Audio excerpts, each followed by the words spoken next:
안녕하세요. 오늘은 신명기 6장입니다. 세 가지 이야기를 할게요. 첫 번째, 전체 이야기를 해봅시다. 4장에서 8장까지 한설교가 이어지고 있어요. 이 한설교의 구조와 내용, 이야기가 진행되는 방식을 알고 계셔야 각 장을 이해하시는 데 좀 도움이 돼요. 이쯤 되면 비슷한 얘기가 좀 반복되는 것 같고, 좀 읽어도 그 얘기가 같고 좀 이렇게 헤매게 되는 부분이 있거든요. 그래서 잠깐 멈추고 구조적인 전체적인 생각들을 좀 해봅시다. 4장에서 8장 설교의 이야기 구조가 어떻게 돼 있냐면, 너희가 가나안 땅에 들어갈 거야. 거기서부터 이제 출발점으로 잡고 있는 거죠. 들어갈 거야. 들어가면 너희가 근데 두 가지 가능성이 있어. 첫 번째 가능성은 우상 숭배 가능성. 네가 추구하는 무엇인가를 인생의 목적으로 정하고 그걸 향해서 달려나가고 하나님한테 그냥 도와달라고 하고 널 도와주면 우상도 섬길 수 있는 그 우상 숭배 가능성. 또 하나는 사명의 가능성. 네가 하나님께서 원하시는 그것의 동기부여에 대해서 그것을 추구하며 나가는 사명의 가능성.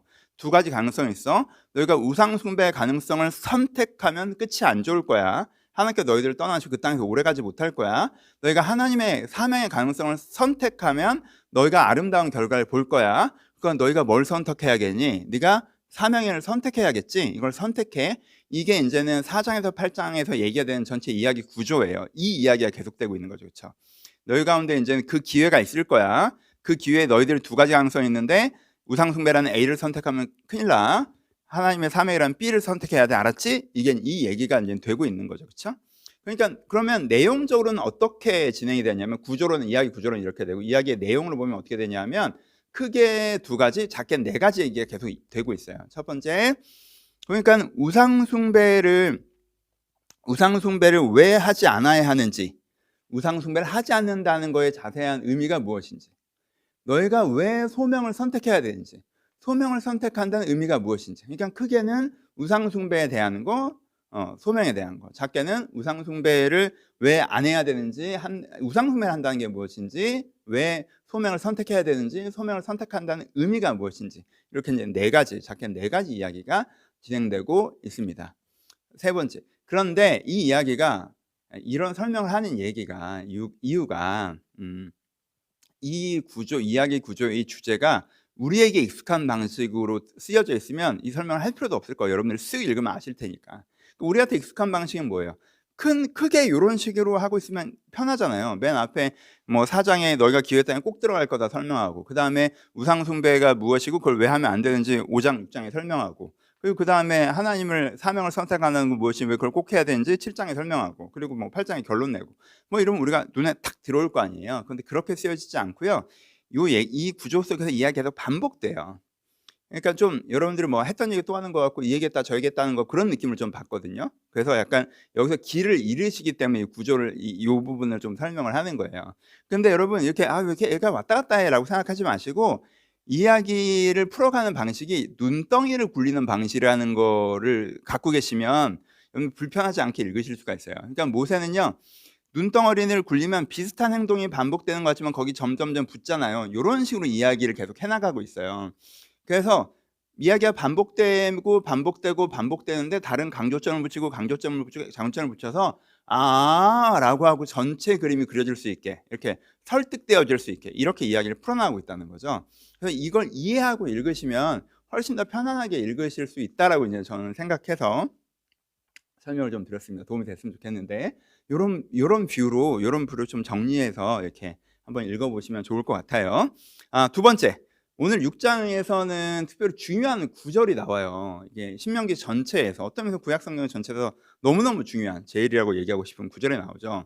이게 어떤 구절이냐면 6장, 이미 여러분들 아시겠죠? 5절이에요. 5절. 5절이 너무너무 중요한 구절이에요. 이건 어떤 내용에 해당되는 거냐면, 그럼 사명을 선택한다는 건 뭐야? 라는 부분에 대한 설명에서 나와요. 이 내용에서. 사명을 선택한다는 게 뭐야? 라고 할 때 4장에서는 어떻게 설명했냐면 그냥 율례와 법도를 지키는 거야 라고 설명했어요. 5장에서는요, 십계명을 지키는 거야 라고 설명했어요. 근데 지금 6장에서 6장 5절에 뭐라고 얘기해요? 네가 마음과 뜻과 힘을 다하여 하나님을 사랑하는 거야 라고 설명하고 있는 거예요. 이게 눈덩이 붙듯이 율례와 법도를 지키는 거야. 율례와 법도 뭐 그냥 제사 지내라는 얘기가, 그 중에서 십계명 알지? 십계명을 지키는 거야. 그리고 그럼 십계명을 지키면 되는 거? 아니, 그 핵심이 뭐냐면 하나님을 사랑하는 거지 하고 이렇게 붙여서 이제 반복하면서 붙여서 핵심으로 도달하게 하는 거죠. 그러니까 모세가 여러분 구약에서 모세가 이미 신앙 핵심이 사랑이라고 얘기를 하고 있어요. 하나님을 사랑하는 것이라고. 그러니까 신앙 핵심은 뭐예요? 그냥 네가 들어가서 그냥 제사 꼭 드려라, 신령 꼭 지켜라 이런 형식의 문제가 아니고, 그렇죠? 십계명 꼭 지켜라, 살인하면 안 되고 안식일 범하면 안 된다 이런 형식의 문제가 아니고 뭐라는 거예요? 하나님을 내가 뜨겁게 사랑하게 되는 거죠. 하나님의 사랑을 받아서 하나님을 사랑하게 되는 거예요. 그러니까 내가 하나님을 사랑하는 마음이 생기면, 그러면 하나님을 마음이 생기면 하나님을 위하고 하나님을 원하기 때문에, 그렇죠? 내가 가장 원하는 것이 하나님이고, 그렇죠? 내가 가장 위하는 것이 하나님이기 때문에 하나님과 사랑 안에 있으니까, 그러니까 자연히 하나님의 나라를 꿈꾸면서 거기에 동참하는 게 어렵지 않고, 그렇죠? 하나님의 사랑으로 만족되어 있기 때문에 굳이 우상이 필요하지 않고 그걸로 내 영혼을 채우려고 할 이유가 없고, 당연히 이제 이웃을 사랑하고 이런 것에 어렵지 않고, 그렇죠? 이렇게 되는 거죠. 그러니까는 하나님을 사랑하게 되어지는, 하나님을 사랑하게 되는 것이 율법의 완성이고, 내가 사명의 삶을 사는 것이고 율례와 법도를 지키는 거야. 라는 핵심을 이제 딱 설명해 주고 있는 거죠. 처음에 율례와 법도를 그냥 던졌다가 그다음에 십계명으로 설명했다가 그다음에 이제 딱 하나님을 사랑하는 거잖아라고 이렇게 사람한테 얘기하고 있는 부분이에요. 그래서 이 부분이, 이 구절 자체가 너무너무 중요해요. 왜냐하면 신앙의 핵심, 기독교 신앙의 핵심은 구약이나 신약이나 보다 우리가 하나님을 사랑하게 되는 것, 그것을 통해서 따라오는 변화가 율법이고 율례이고 법도이고 십계명이 이런 거 우리 가운데 알려주고 있기 때문입니다. 이 부분을 깊이 묵상하셔야 합니다. 세 번째 이제 6장 전체를 간단하게 살펴보죠. 아까 얘기했던 그 틀로 한번 살펴볼게요. 물론 지점에서 강조점이 있기 때문에 이건 이거야 이렇게 단순화만 시키면 안 되는데, 그래도 그냥 오늘 조금 단순화시키고 넘어갈게요. 5절을 좀 강조하고 싶어서 1절부터 3절까지는 무슨 얘기를 해요? 들어가서 잘해야 된다라는 얘기를 하죠. 그렇죠? 들어가서 잘해야 돼. 아까 첫 번째 얘기죠. 구조적으로 첫 번째 얘기. 4절부터 9절까지는 잘한다는 건 뭐다? 잘한다는 건 하나님을 사랑하는 거다 라고 이제 얘기를 하는 거죠. 그렇죠? 그리고 10절부터 18절까지는 뭐예요? 우상 숭배하면 안 돼. 이쪽을 선택하면 안 된다라는 얘기를 하죠. 그렇죠? 이쪽을 선택하면 안 돼라는 얘기를 해요. 그러면서 이제 과거의 경험을 떠올리게 하면서 그걸 선택해서 후회했던 경험들, 실패했던 경험들 하면서 이걸 네가 다시 반복할 이유는 없지 않니? 라고 이제 설득하는 거죠. 그리고 그 다음에 뭐라고 해요? 구속사를 이야기하면서 당연히 사명을 선택해야 될 이유를 구속사로서 이제 설명하는 거죠. 하나님께서 이런 역사를 이끌어가고 계시는데 당연히 우리가 그걸 선택해야지. 우상은 실제하지도 않고 그것이 우리를 채우지도 않는데 그걸 선택할 이유가 없잖아. 이게 진짜, 그러니까 이걸 선택해. 하나님은 그 위대한 역사 가운데 동참해야지. 그게 우리가 이 사명을 선택해야 되는 이유야라고 구속사를 통해서 이제 사명을 선택해야 될 이유를 설명하는 게 19절부터 25절까지 이렇게 나와 있습니다. 사실 이 부분도 설명을 좀 할 수 있는 부분들인데, 설교할 수 있는 부분인데 다음 기회로 미루고, 하여튼 6장 전체는 구조적으로 이런 식으로 내용적으로 이렇게 돼 있다는 거. 그래서 여러분들이 크게 아까 얘기했던 구조적 앵글을 갖고 보시면 요런 지점들을 반복하면서 이렇게 강조하고 있구나, 이렇게 이해하실 수 있을 것 같습니다. 마무리합시다. 오늘은 6장 5절을 강조하고 싶어요. 이게 너무너무 중요한 구절이에요. 여러분 이거 잊어버리지 마세요. 기독교 신앙의 핵심은 사랑이라는 거 절대 잊어버리지 않으셨으면 좋겠습니다. 신앙은 규칙을 지키는 게 아니에요. 규칙을 지키고 안 지키면 혼나고 이런 차원이 아니잖아요. 그렇죠? 어떤 하나님께서 하시는 프로젝트에 내가 참여해서 포상을 얻는 게 아니고요. 어떤 가치관이나 세계관을 갖는 게 아니고요. 내가 원하는 무엇을 하나님께 도와달라고 하는 것만은 아니고요. 그렇죠? 이게 신앙은 아니고요. 신앙의 핵심이 아니잖아요. 이런 부분들도 있겠지만 이건 신앙의 핵심이 아니고, 신앙의 핵심은 뭐예요? 내가 하나님을 사랑하게 되는 것이 신앙의 핵심입니다. 여러분, 사랑하는 것이 아무것도 없으면 공허하고 허무한 삶이 됩니다. 그렇죠? 사랑하는 것이 아무것도 없으면 공허하고 허무해요.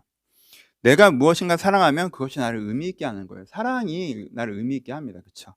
그런데 내가 악한 것을 사랑하면 어떻게 돼요? 내가 악한 의미를 갖게 되죠. 내가 나쁜 사람이 되죠. 내가 가벼운 것을 사랑하면 내가 가벼운 존재가 되죠.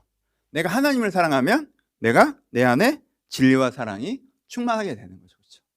그러니까 내가 무엇을 사랑하는가가 나를 진짜 변화시키고 새롭게 하는데, 근데 다른 건 사랑할 만한 것이 아니던가 여러분들은 사랑하지 않는 대상들인 건데, 그러니까 이건 가짜 사랑이고 공허한 사랑이 되는 거고 허무한 사랑이 되는 거고, 결과적인 그 사랑이 소멸될 테니까. 그렇죠?